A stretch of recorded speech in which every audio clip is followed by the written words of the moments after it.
जय हिंद दोस्तों। मैं राकेश कुमार गुप्ता चंपारण जी के जीएस परिवार में मैं आप लोगों का स्वागत करता हूं।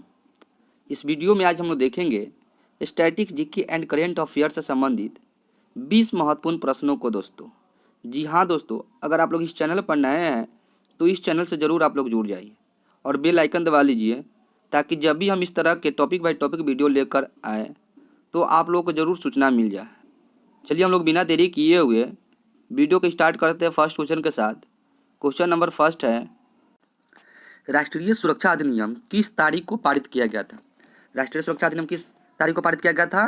तो इसका राइट आंसर हो जाएगा ऑप्शन नंबर 2 हो जाएगा। कब होगा? 2 का राइट आंसर 27 सितंबर 1980 ईस्वी को। 27 सितंबर 1980 ईस्वी को राष्ट्रीय सुरक्षा अधिनियम पारित किया गया था। चलिए इस क्वेश्चन से महत्वपूर्ण फैक्ट को हम लोग देख लेते हैं। क्या दिया हुआ है?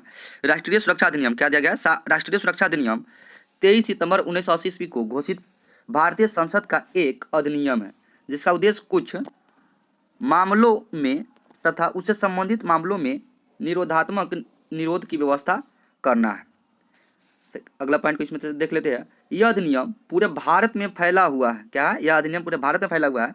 इसमें 18 खंड है। कितने खंड है? 18 खंड है दोस्तों, याद रखिएगा। सरकारी नियम व्यावसायिक सुरक्षा और स्वास्थ्य अधिनियम 1970 ईस्वी के माध्यम से श्रमिकों की सुरक्षा, स्वास्थ्य और कल्याण सुनिश्चित करते हैं। इसे ओसा के नाम से भी जाना जाता है। किस के नाम से जाना जाता है? ओसा के नाम से जाना जाता है राष्ट्रीय सुरक्षा अधिनियम को दोस्तों, याद रखिएगा। चलिए हम लोग सेकंड क्वेश्चन में देखेंगे। सेकंड क्वेश्चन में क्या दिया हुआ है? धार्मिक संस्थाओं में से राज्य को अलग करने की वकालत करने वाले व्यक्ति को क्या कहा जाता है? धार्मिक संस्थाओं से राज्य को अलग करने वाले वकालत करने वाले व्यक्ति को क्या कहा जाता है? तो इसका राइट आंसर हो जाएगा ऑप्शन नंबर 2 हो जाएगा। धर्मनिरपेक्ष कहा जाता है। क्या कहा जाता है? धर्मनिरपेक्ष, जिसको इंग्लिश बोलते हैं सेकुलर। चलिए इस क्वेश्चन से महत्वपूर्ण पॉइंट को देख लेते हैं।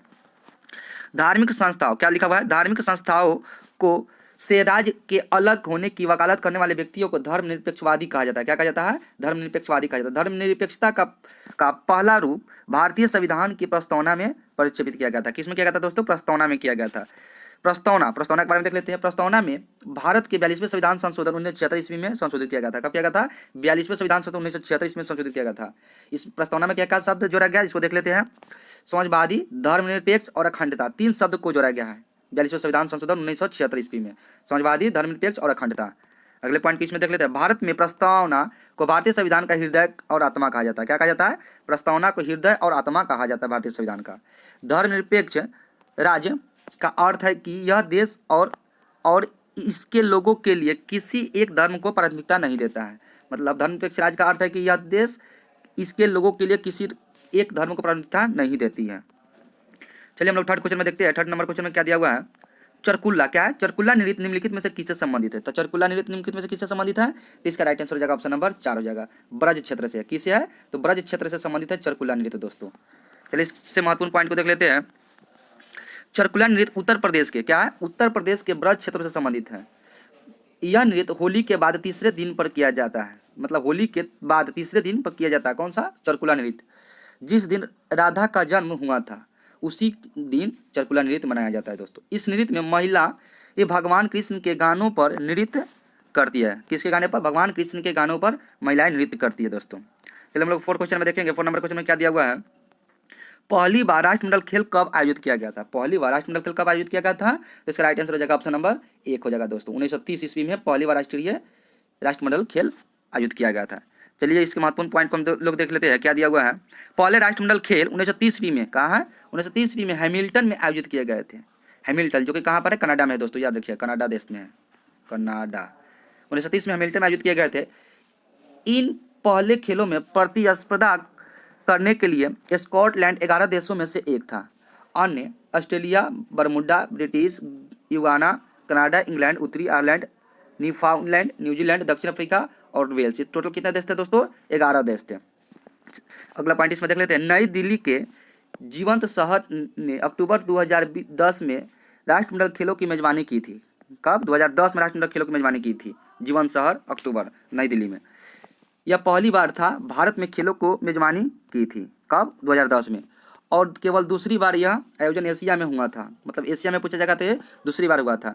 पहला कब हुआ था? तो 1998 ईस्वी में कुआलालंपुर में हुआ था। कब हुआ था? 1998 ईस्वी में कुआलालंपुर में हुआ था। अगला पॉइंट इसमें देख लेते हैं। 1930 ईस्वी के बाद से हर 4 साल में खेले गए आयोजन किया जाता है। द्वितीय विश्व युद्ध के कारण 1942 और 1940 ईस्वी में नहीं हुआ था। मतलब द्वितीय विश्व जब हुआ था, द्वितीय विश्व युद्ध कब हुआ था दोस्तों? तो 1939 से 1945 के बीच हुआ था। तो उस समय नहीं हुआ था राष्ट्रमंडल खेल। 1942 और 1940 ईस्वी में नहीं हुआ था। जबकि क्या है, 1930 ईस्वी के बाद हर 4 वर्षों में, कितने वर्षों में? हर 4 वर्षों में यह खेल आयोजित किया जाता है, राष्ट्रमंडल खेल। चलिए हम लोग नेक्स्ट क्वेश्चन की ओर बढ़ते हैं। क्वेश्चन नंबर 5 में देखते हैं, भारत में जल्लीकट्टू का अभ्यास किस त्योहारों का एक हिस्सा है? मतलब जल्लीकट्टू का अभ्यास किस त्योहारों का एक हिस्सा है दोस्तों? इसका राइट आंसर हो जाएगा ऑप्शन नंबर 2 हो जाएगा, पोंगल का है। किसका है दोस्तों? पोंगल है। और ये तमिलनाडु में है। कहाँ पर है? तमिलनाडु में जल्लीकट्टू का अभ्यास है। चलिए इस क्वेश्चन से महत्वपूर्ण पॉइंट को हम लोग देख लेते हैं।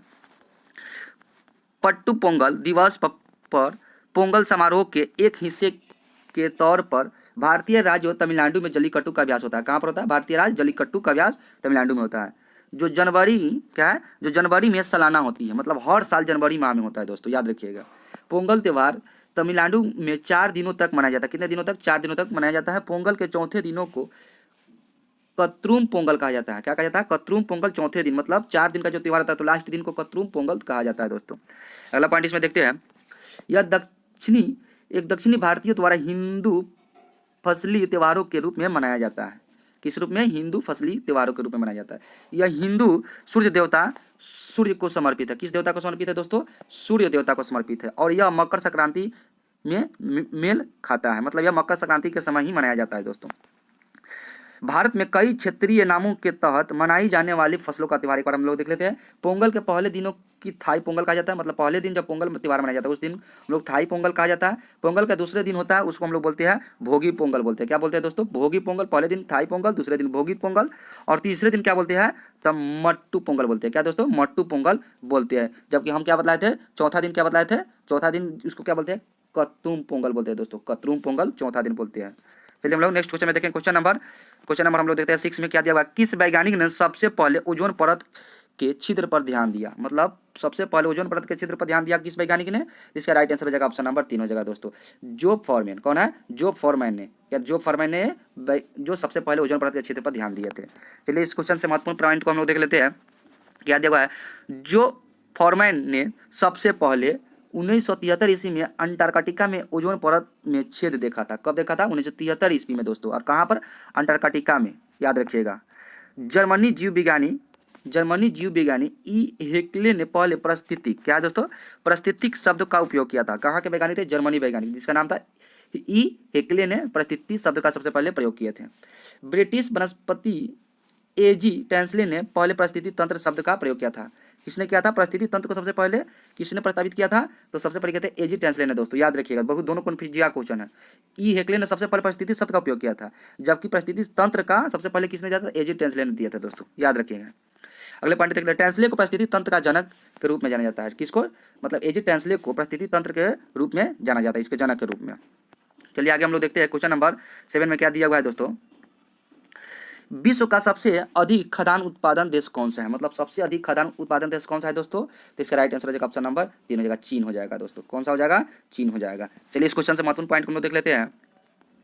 विश्व में कृषि उत्पादक के सकल मूल्य में के मामले में चीन शीर्ष पर है। कौन सा देश है दोस्तों? चीन है, शीर्ष पर है। चीन के पास 7% कृषि योग्य भूमि है। कितने प्रतिशत है? 7%। और इससे दुनिया की 22% आबादी का पेट भरता है। मतलब 7% जो कृषि योग्य भूमि है, उस पर 22% दुनिया की आबादी का पेट भरता है। चीन विश्व का सबसे बड़ा चावल उत्पादक देश है दोस्तों, याद रखिएगा। सबसे बड़ा अगर पूछा जाएगा चीन चावल उत्पादक में है, कौन सा देश है? तो चीन ही है। इससे उन्होंने स्वामीन का, क्या है दोस्तों? स्वामीन का उलियांग गेहूं, बाजरा और मक्का का उत्पादन भी करता है। मतलब मक्का का भी करता है, गेहूं बाजरा का भी करता है। और ये अमेरिका के बारे में हम लोग देख लेते हैं। तो अमेरिका मक्का का सबसे बड़ा उत्पादक देश है विश्व में, याद रखिएगा दोस्तों। और इंडिया, तो इंडिया अपना जो है वो दूध के उत्पादन में विश्व में प्रथम स्थान पर है। और ब्राजील है, तो ब्राजील कॉफी के मामले में सबसे ज्यादा उत्पादन करता है विश्व में, ब्राजील दोस्तों। चलिए हम लोग नेक्स्ट क्वेश्चन में देखते हैं। क्वेश्चन नंबर 8 में कौन से देश में सबसे अधिक कोयला भंडार है? मतलब कौन से देश में कोयला सबसे अधिक भंडार में है? तो इसका राइट आंसर क्या हो जाएगा दोस्तों? ऑप्शन नंबर 4 हो जाएगा, मतलब अमेरिका में हो जाएगा, संयुक्त राज्य अमेरिका में हो जाएगा। चलिए इस क्वेश्चन से महत्वपूर्ण पॉइंट को हम लोग देख लेते हैं। संयुक्त राज्य अमेरिका दुनिया में 260 अरब लघु टन से अधिक प्राप्त कोयला भंडार में अग्रणी है। कितने टन? 260 अरब दोस्तों, याद रखिएगा इस वैल्यू को। कोयले को 4 मुख्य श्रेणी प्रकारों में वर्गीकृत किया गया है। मतलब कोयले के 4 भागों में बांटा गया है। पहला भाग है लिग्नाइट, दूसरा है ब्यूटोमिनस, और तीसरा है एंथ्रासाइड, और चौथा है पीट लोहा, पीट कोयला। दोस्तों याद रखिएगा, यह वर्गीकरण कोयले में मौजूद कार्बन, ऑक्सीजन और हाइड्रोजन की मात्रा पर आधारित होता है। किस पर आधारित होता है? कार्बन, हाइड्रोजन और ऑक्सीजन के मात्रा पर आधारित होता है दोस्तों। चलिए हम लोग देखते हैं नेक्स्ट क्वेश्चन में क्या दिया गया है 9 नंबर में। भारत में निम्नलिखित में से कौन सा राज्य सबसे अधिक ऊन का उत्पादन करता है? कौन सा राज्य जो है वो ऊन का उत्पादक सबसे ज्यादा करता है? तो इसका राइट आंसर क्या हो जाएगा? ऑप्शन नंबर 2 हो जाएगा दोस्तों। राजस्थान सबसे ज्यादा ऊन का उत्पादन करता है दोस्तों। राजस्थान का राजधानी क्या है? तो दोस्तों जयपुर है दोस्तों, याद रखिएगा। कहाँ पर है? जयपुर है। और यहाँ का कौन है मुख्यमंत्री? तो अशोक है।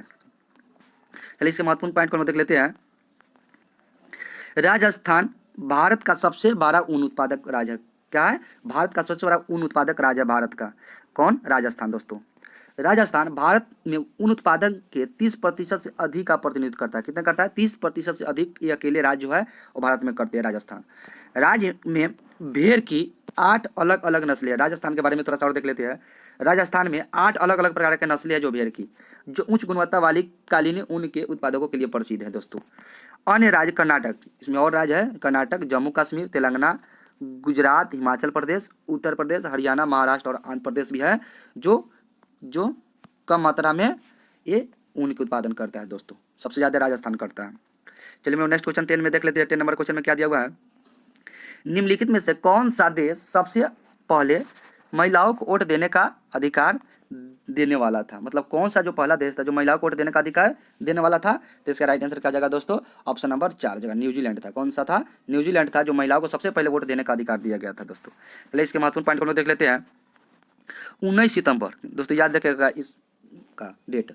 19 सितंबर 1893 ईस्वी को गवर्नर लॉर्ड ग्लासगो ने कानून में एक नए निर्वाचन अधिनियम पर हस्ताक्षर किए थे।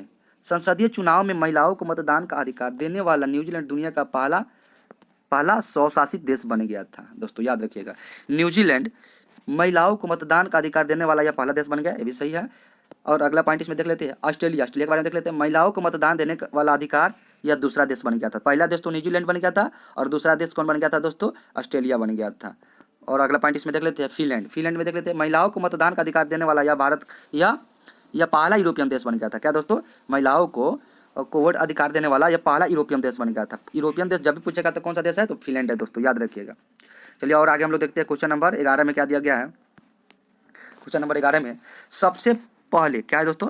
सबसे पहले संविधान सभा की मांग कब की गई थी? तो सबसे पहले संविधान सभा की मांग कब की गई थी? इसका राइट आंसर हो जाएगा दोस्तों ऑप्शन नंबर 3 हो जाएगा। कब किया गया था? ऑप्शन नंबर 3 1934 में दोस्तों किया गया था। 1934 में भारतीय राष्ट्रीय कांग्रेस के द्वारा ये सबसे पहले भारतीय संविधान सभा की मांग किया गया था दोस्तों।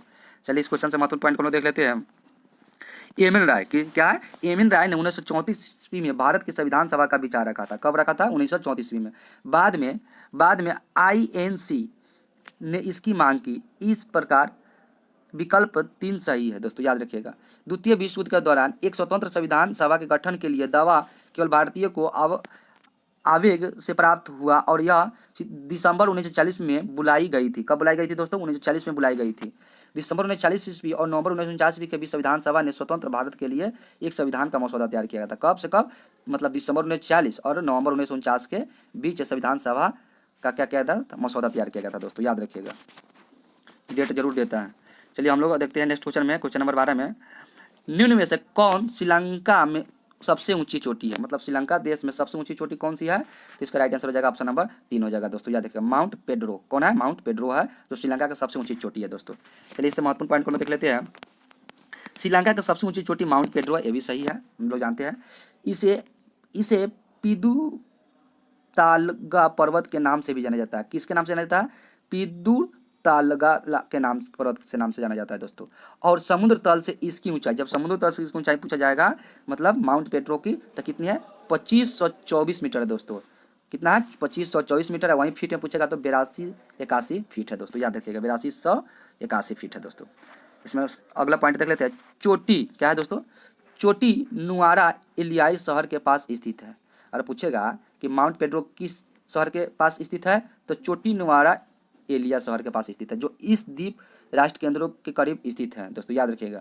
सुरक्षा कारणों से शिखर आम जनता के लिए बंद है दोस्तों, याद रखिएगा।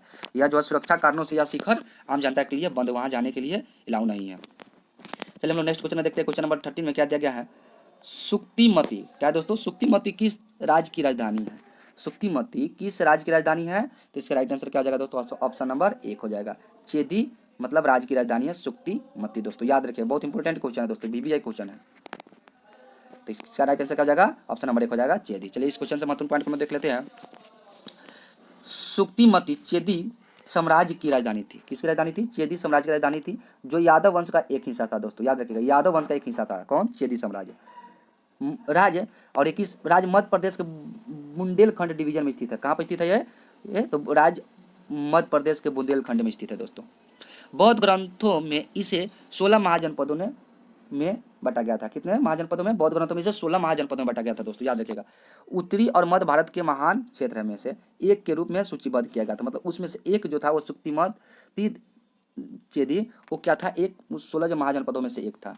और वहीं उसका पूछा जाएगा स्थापना कब किया गया था, तो इसका स्थापना 600 ईसा पूर्व में किया गया था दोस्तों। कब किया गया था? 600 ईसा पूर्व में किया गया था। और यह क्या था दोस्तों, और आगे इसमें पॉइंट देख लेते हैं। यादव को यदु जनजाति के वंशज कहा जाता है, यादव को यदु जनजाति का वंशज कहा जाता है दोस्तों, याद रखिएगा इसको। चलिए अगला पॉइंट में हम लोग नेक्स्ट क्वेश्चन में देख लेते हैं। क्वेश्चन नंबर 14 में निम्नलिखित में से किस नदी को तेल नदी के नाम से जाना जाता है? किस नदी को तेल नदी के नाम से जाना जाता है दोस्तों? तो किस नदी को? तो इसका राइट आंसर हो जाएगा ऑप्शन नंबर 4 हो जाएगा। नाइजर नदी को तेल नदी के नाम से जाना जाता है दोस्तों। किस नदी को? नाइजर नदी को। चलिए इस क्वेश्चन से महत्वपूर्ण पॉइंट को हम देख लेते हैं। नाइजर नदी के डेल्टा, क्या दोस्तों? नाइजर नदी के डेल्टा को तेल नदी के नाइजर डेल्टा के रूप में जाना जाता है। ऐसा इसलिए क्योंकि डेल्टा तेल के कुओं में समृद्ध है, जिससे नाइजीरिया को अफ्रीका का सबसे बड़ा पेट्रोलियम उत्पादक बना दिया था। किसका? अफ्रीका का सबसे बड़ा पेट्रोलियम उत्पादक बना दिया गया था। नाइजर नदी अफ्रीका के तीसरी सबसे बड़ी लंबी नदी है दोस्तों, याद रखिएगा। अफ्रीका की तीसरी सबसे बड़ी लंबी नदी अगर पूछा जाएगा तो कौन है, तो वो नाइजर है दोस्तों, याद रखिएगा। अगला पॉइंट इसमें नील नदी दुनिया की सबसे लंबी नदी है, वहीं पूछा जाएगा नील नदी दुनिया की सबसे लंबी नदी कौन है, तो नील नदी है दोस्तों, याद रखिएगा। जिस अफ्रीका नदियों का जनक कहा जाता है, क्या कहा जाता है? अफ्रीका नदियों का जनक कहा जाता है, किसको? नील नदी को दोस्तों। चलिए क्वेश्चन में हम लोग देखते हैं 15 में क्या दिया गया है। जम्मू कश्मीर में कम हिमालयी रेंज पर छोटी घासों के मैदान को क्या कहा जाता है दोस्तों? तो क्या कहा जाता है, तो इसका राइट आंसर हो जाएगा ऑप्शन नंबर 1 मार्ग कहा जाता है। क्या कहा जाता है? मार्ग कहा जाता है। जम्मू कश्मीर में कम हिमालय रेंज के ढलानों पर छोटी घास, क्या है दोस्तों? छोटी घास के मैदानों को क्या कहा जाता है, तो मार्ग कहा जाता है। चलिए इस क्वेश्चन से महत्वपूर्ण पॉइंट पर देख लेते हैं। जम्मू कश्मीर में कम हिमालय रेंज के ढलानों पर छोटी घास के मैदानों को मार्ग कहा जाता है। कम हिमालय का विस्तार ग्रेट हिमालय के दक्षिणी में स्थित है। कहाँ पर स्थित है? दक्षिणी में स्थित है दोस्तों, याद रखिएगा। यह 80 से 100 किलोमीटर चौड़ा है। कितने से कितने? 80 से 100 किलोमीटर चौड़ी है। इसकी औसतन ऊंचाई 2700 किलोमीटर से लेकर 4500 किलोमीटर के बीच है। कितने किलोमीटर से कितने? 2700 किलोमीटर से लेकर 4500 किलोमीटर के बीच है। अगले पॉइंट को इसमें देख लेते हैं। पीर पंजाल, अगर वहीं पूछा जाएगा पीर पंजाल रेंज और धुआंधार रेंज, तो कम हिमालय के तहत एक कई छोटी सी श्रेणियों है, याद रखिएगा दोस्तों। एक ऐसी श्रेणी है तो छोटी श्रेणी है दोस्तों, पीर पंजाल और धूलाधर रेंज, याद रखिएगा दोस्तों, पीर पंजाल और धूलाधर रेंज। अगले पॉइंट को देख लेते हैं। कम हिमालय के ढलानों में छोटी मीडोज है, क्या है? कम हिमालय के ढलानों में जो छोटी होती है उसको मीडोज है। इन्हें कश्मीर में मार्ग के रूप में जाना जाता है। किस रूप में जाना जाता है? कश्मीर में इसको मार्ग के रूप में जाना जाता है दोस्तों, याद रखिएगा। और वहीं पूछेगा फूलों का मैदान कौन है, तो गुलमर्ग है दोस्तों, जो गुलमर्ग कहाँ पर है? जम्मू कश्मीर में है दोस्तों, याद रखिएगा। अगले क्वेश्चन में हम लोग देखते हैं। क्वेश्चन नंबर 16 में क्या जाएगा, राष्ट्रीय एकता परिषद की स्थापना किस वर्ष की गई थी दोस्तों? बहुत इंपॉर्टेंट क्वेश्चन है दोस्तों, याद रखिएगा। राष्ट्रीय एकता परिषद की स्थापना कब किया गया था? तो इसका राइट आंसर का ऑप्शन नंबर 3 हो जाएगा दोस्तों। 1961 ईस्वी में राष्ट्रीय एकता परिषदों की स्थापना किया गया था। चलिए इस क्वेश्चन से महत्वपूर्ण पॉइंट को देख लेते हैं। राष्ट्रीय एकता परिषदों की स्थापना 1961 ईस्वी में की गई थी। वर्ष 1962 ईस्वी में इसकी पहली बैठक हुई थी। वहीं पूछा जाएगा राष्ट्रीय एकता परिषद की पहली बैठक कब हुई थी? तो 1962 ईस्वी में हुआ था दोस्तों, याद रखिएगा। कब हुआ था? 1962 ईस्वी में। अगला पॉइंट को इसमें देख लेते हैं। भारत में सांप्रदायिकता और क्षेत्रवादों की समस्याओं को दूर करने के लिए तत्कालीन प्रधानमंत्री जवाहरलाल नेहरू द्वारा राष्ट्रीय एकता परिषदों की स्थापना की गई थी। किसको दूर करने के लिए? भारत में सांप्रदायिकता और क्षेत्रवादों की समस्या को दूर करने के लिए ये क्या किया गया था? राष्ट्रीय एकता परिषदों की स्थापना किया गया था। कब? 1961 ईस्वी में। किसके द्वारा दोस्तों? ये पंडित जवाहरलाल नेहरू के द्वारा किया गया था। किसके द्वारा? पंडित जवाहरलाल नेहरू के द्वारा किया गया था, उस समय प्रधानमंत्री थे। अगला पॉइंट को देख लेते हैं। राष्ट्रीय एकता परिषद एक अतिरिक्त संवैधानिक निकाय है। कैसा निकाय है? अगर पूछेगा राष्ट्रीय एकता परिषद कैसा निकाय है, तो अतिरिक्त संवैधानिक निकाय दोस्तों, याद रखिएगा, जो कि संवैधानिक निकाय नहीं है। अगला इसमें पॉइंट देख लेते हैं। प्रधानमंत्री परिषदों का अध्यक्ष होता है, मतलब राष्ट्रीय एकता परिषदों का अगर पूछेगा कौन अध्यक्ष होता है, तो इसका प्रधानमंत्री होते हैं दोस्तों, प्राइम मिनिस्टर होते हैं इसका अध्यक्ष। जैसे योजना आयोग का प्राइम मिनिस्टर होते हैं ना, अध्यक्ष उसी तरह से राष्ट्रीय एकता परिषद का भी होते हैं प्राइम मिनिस्टर। चलिए नेक्स्ट क्वेश्चन हम देखते हैं। क्वेश्चन नंबर 17 में क्या दिया गया है? 31 जनवरी 2022 को किसे the world games athletes of the year 2021 award चुना गया है दोस्तों? याद रखेगा 31 जनवरी 2022 को किसे the world games athlete of the year पुरस्कार 2021 से किसे लिए चुना गया है? तो किसको चुना गया है? इसका राइट आंसर हो जाएगा ऑप्शन नंबर 3 दोस्तों, PR सीरीजेस को। किसको? PR सीरीजेस को चुना गया है the world games athletes of the year 2021। चलिए इस क्वेश्चन से महत्वपूर्ण पॉइंट को देख लेते हैं। 31 जनवरी 2022 को टोक्यो ओलंपिक 2022 में कांस्य पदक विजेता भारतीय पुरुष हॉकी टीम के सदस्य रहे PR सीरीजेस को प्रतिष्ठित the world games athletes of the year 2021 से चुना गया है दोस्तों। किसको? PR सीरीजेस को दोस्तों, याद रखिएगा। और अगला पॉइंट इसमें देख लेते हैं। यह पुरस्कार हासिल करने वाले युवा दूसरे भारतीय खिलाड़ी बन गए। कौन? कितने नंबर खिलाड़ी बन गए? दूसरे भारतीय खिलाड़ी बन गए तथा दूसरे हॉकी खिलाड़ी भी बन गए दोस्तों, याद रखिएगा। इससे पूर्व 2019 में महिला हॉकी टीम के कप्तान रानी रामपाल ने यह पुरस्कार जीता था दोस्तों, याद रखिएगा। रानी रामपाल ने जो महिला हॉकी टीम के कप्तान थी, उसने सबसे पहले वो जीती थी 2019 में दोस्तों, याद रखिएगा। इस पुरस्कार हेतु चयन ऑनलाइन मतदान के आधार पर किया जाता है। किसके आधार पर किया जाता है? ऑनलाइन के मतदान के आधार पर किया जाता है इस पुरस्कार का चयन दोस्तों, याद रखिएगा। और वही पूछेगा टोक्यो ओलंपिक में जो कांस्य पदक जीते थे भारतीय पुरुष हॉकी की टीम ने, तो किस देश को हराया था? तो वो जर्मनी के दोस्तों, याद रखिएगा। जर्मनी देश को हराया था। तो उस समय वो भारत क्या जीते थे? कांस्य पदक जीते थे टोक्यो ओलंपिक में। नेक्स्ट क्वेश्चन नंबर हम देखते हैं। क्वेश्चन नंबर 18 में नील नदी निम्न में से किस देश से होकर नहीं बहती है? नील नदी किस देश से होकर नहीं बहती है? तो इसका राइट आंसर हो जाएगा ऑप्शन नंबर 3 हो जाएगा दोस्तों, अल्जीरिया। ये ऑप्शनल क्वेश्चन है दोस्तों, याद रखिएगा। अल्जीरिया है जो नील नदी नहीं वहाँ से होकर बहती है दोस्तों। चलिए हम लोग देखते हैं इसके महत्वपूर्ण पॉइंट को। नील नदी अल्जीरिया से होकर नहीं बहती है। किससे होकर नहीं बहती है? अल्जीरिया से होकर नहीं बहती है। नील नदी दुनिया की और अफ्रीका का सबसे लंबी नदी है, जो कि हम पहले ही वाले क्वेश्चन में बता दिया कि नील नदी दुनिया की सबसे लंबी नदी है जो अफ्रीका की। इसकी लंबाई लगभग कितनी है? तो इसकी लंबाई अगर पूछा जाएगा तो 6670 किलोमीटर है दोस्तों, याद रखिएगा। 6670 किलोमीटर नील नदी की लंबाई है। नील नदी बुरुंडी, कांगो को लोकतांत्रिक गणराज्य, मिस्र, इरिट्रिया, इथोपिया, केन्या, सूडान गणराज्य, रवांडा, दक्षिणी सूडान, तंजानिया और युगांडा देशों से होकर गुजरती है दोस्तों, याद रखिएगा। इन सब देशों के नाम जरूर आप लोग याद रखिएगा। इसी देश से होकर नील नदी गुजरती है दोस्तों। चलिए क्वेश्चन नंबर हम लोग देखते हैं 19 में क्या दिया गया है दोस्तों। अगर वीडियो अच्छा लग रहा होगा तो इस वीडियो को जरूर आप लोग सब देखिएगा ध्यान से। राष्ट्रीय एकता क्या है दोस्तों? राष्ट्रीय एकता के लिए इंदिरा गांधी पुरस्कार द्वारा सम्मानित किया गया है। मतलब किसके द्वारा सम्मानित किया? राष्ट्रीय एकता के लिए इंदिरा गांधी पुरस्कार किसके द्वारा सम्मानित किया गया है? इससे राइट आंसर हो जाएगा ऑप्शन नंबर 1 हो जाएगा दोस्तों, भारतीय राष्ट्रीय कांग्रेस। किसके द्वारा? भारतीय राष्ट्रीय कांग्रेस के द्वारा राष्ट्रीय एकता इंदिरा गांधी पुरस्कार सम्मानित किया जाता है दोस्तों, याद रखिएगा। चलिए इसके महत्वपूर्ण पॉइंट को हम देख लेते हैं। राष्ट्रीय एकता के लिए इंदिरा गांधी पुरस्कार की स्थापना 1985 ईस्वी में भारतीय राष्ट्रीय कांग्रेस के द्वारा अपने शताब्दी वर्षों में की गई थी। क्या दोस्तों? शताब्दी मतलब 100 वर्ष जब हो गया था 1985 ईस्वी में भारतीय राष्ट्रीय कांग्रेस की स्थापना का, उसी समय इंदिरा गांधी राष्ट्रीय पुरस्कार की स्थापना किया गया था दोस्तों, याद रखिएगा। यह पुरस्कार 31 अक्टूबर को उनके शहादत दिवसों पर दिया जाता है। इनके इंदिरा गांधी के शहादत दिवस के रूप में, शहादत दिवस के ऊपर दिया जाता है दोस्तों। इस पुरस्कार में प्रशस्ति पत्र और नगद राशि 10 लाख रुपए राष्ट्रीय एकता को बढ़ावा देने के लिए उत्कृष्ट योगदानों के लिए किसी व्यक्ति को संस्थान को दिया जा सकता है। किसी व्यक्ति या संस्थान को भी दिया जा सकता है। कितनी सी राशि? 10 लाख की राशि दिया जाता है। कौन सा पुरस्कार है? राष्ट्रीय एकता के लिए इंदिरा गांधी पुरस्कार दोस्तों, याद रखिएगा। अगला पॉइंट इसमें हम लोग देख लेते हैं। 2020 के लिए विज्ञान की लोकप्रियता के लिए इंदिरा गांधी पुरस्कार को IMSC के प्रोफेसर R रामानुजम को प्रदान किया गया था। किसको दोस्तों? R रामानुजन को प्रदान किया गया था 2020 के लिए। कौन सा पुरस्कार? इंदिरा गांधी राष्ट्रीय पुरस्कार दोस्तों। चलिए क्वेश्चन नंबर हम लोग 20 देखते हैं। 20 और इस वीडियो का हम लोग लास्ट क्वेश्चन दोस्तों देखेंगे 20 नंबर में। अलवर क्या है? अलवर संतों की उत्पत्ति निम्नलिखित में से किस राज्य में हुई थी? अलवर संतों की उत्पत्ति निम्नलिखित में से किस राज्य में हुई थी? इसका राइट आंसर हो जाएगा ऑप्शन नंबर 4 में, मतलब तमिलनाडु। मतलब तमिलनाडु राज्य में अलवर संतों की उत्पत्ति हुई थी दोस्तों, याद रखिएगा। चलिए इस क्वेश्चन से महत्वपूर्ण पॉइंट को देख लेते हैं। अलवर संत तमिलनाडु के प्रसिद्ध तमिल कवि थे। कैसा कवि थे? तमिल कवि थे। कौन? अलवर संत, याद रखिएगा दोस्तों। अलवर संतों की उत्पत्ति दक्षिण भारत के तमिल भाषाई क्षेत्र तमिलनाडु से हुई थी। कैसी भाषा से? तमिल भाषाई से दोस्तों। माना जाता है कि 4200 ईसा पूर्व से लेकर 2700 ईसा पूर्व के बीच रहे थे। किसको? अलवर संत को। अलवर शब्द का अर्थ है वह जो भगवान के अनुभव के निकरण है। अलवर शब्द का अगर अर्थ पूछा जाएगा क्या है, तो वह भगवान के अनुभव से निकला, वही उसका अर्थ है दोस्तों। लगभग 4000 तमिल छंदों की रचना की थी, मतलब अलवर संत ने कितने छंदों की रचना की थी, तो लगभग 4000 तमिल छंदों की दोस्तों, याद रखिएगा। और वहाँ का बहुत फेमस व्यक्ति थे। अलवर के संतों ने अपने स्वयं के रचित गीतों के साथ भगवान विष्णु और उनके अवतार कृष्णा की प्रशंसा की थी। किसके? भगवान विष्णु की और उसके अवतार कृष्णा की प्रशंसा की थी दोस्तों, याद रखिएगा। चलिए दोस्तों, इस वीडियो को हम लोग यहीं पर समाप्त करते हैं।